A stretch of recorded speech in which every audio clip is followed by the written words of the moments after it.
రాష్ట్రంలో ఈ నెల 11న జరగనున్న మున్సిపల్ ఎన్నికల్లో భాగంగా నామినేషన్ల ఘట్టం ఈ రోజు సాయంత్రం ముగియనుంది. అసెంబ్లీ ఎన్నికలు తలపించేలా నామినేషన్ల పర్వం కొనసాగుతోంది. కొత్తగూడెం మున్సిపల్ కార్పొరేషన్లో విలీనమైనటువంటి సుజాత్ నగర్ ప్రాంతంలోని 20వ డివిజన్లో సిపిఐ పార్టీ అభ్యర్థిగా మాజీ ఎంపీటీసీ మూడ్ గణేష్ నామినేషన్ వేశారు. నామినేషన్ వేయడానికి ముందు లక్ష్మీదేవిపల్లి, కోమటిపల్లి, నిమ్మలగూడెం గ్రామాల నుండి మహిళలు, యువత, మద్దతుదారులు పెద్ద ఎత్తున తరలివచ్చి ర్యాలీగా బయలుదేరి నామినేషన్ వేశారు. నామినేషన్ వేసిన అనంతరం గణేష్ మాట్లాడుతూ ఎన్నికలప్పుడు ఓట్ల కోసం మాత్రమే వచ్చేవారిని నమ్మొద్దని, నిత్యం ప్రజల మధ్య ఉంటూ అభివృద్ధి చేసేవారిని మాత్రమే ఎన్నుకోవాలని అన్నారు. ఎంపీటీసీగా ఈ 3 గ్రామాల పంచాయతీల్లో కోట్ల రూపాయల నిధులతో సీసీ రోడ్లు, డ్రైనేజీ బోర్డులు వంటి ఎన్నో అభివృద్ధి కార్యక్రమాలు చేశానని, కార్పొరేటర్గా నన్ను గెలిపిస్తే స్థానిక ఎమ్మెల్యే కూనంనేని సాంబశివరావు సహకారంతో మరింత అభివృద్ధి చేస్తానని హామీ ఇచ్చారు. ఈ కార్యక్రమంలో సిపిఐ నాయకులు భూక్యా భీమా, భూక్యా శ్రీను, భూక్యా మంగ్యా, శంకర్, బండి రమేష్ తదితరులు పాల్గొన్నారు.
ముందు పోని అబ్బా కనబట్లేదు. ముందు పోని,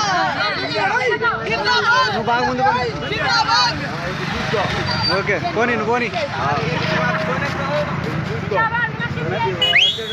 మెల్లగా మెల్లగా మెల్లగా మెల్లగా మెల్లగా ఇప్పుడు మెల్లగా పోని పోనీ పోనీ మెల్లగా.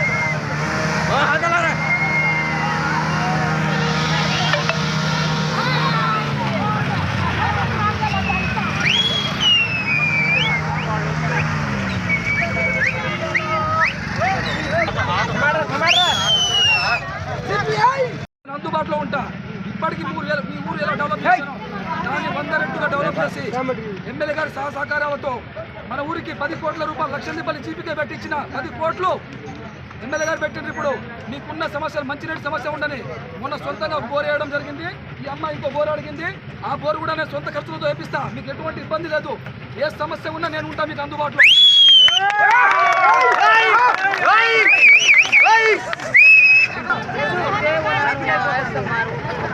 లక్షలపల్లి యూత్ ఉన్నారు తమ్ముడు, యూత్ లక్షలపల్లి తమ్ముడు, అందరు యూత్ నాకు నమస్కారం.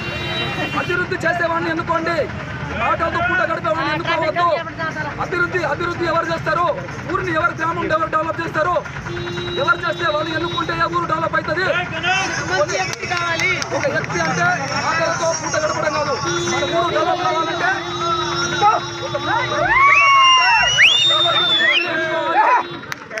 ఇప్పటికీ నిమ్మగూడెం గ్రామంలో 120 లక్షలు పెట్టి అన్ని డెవలప్మెంట్ చేసినాం.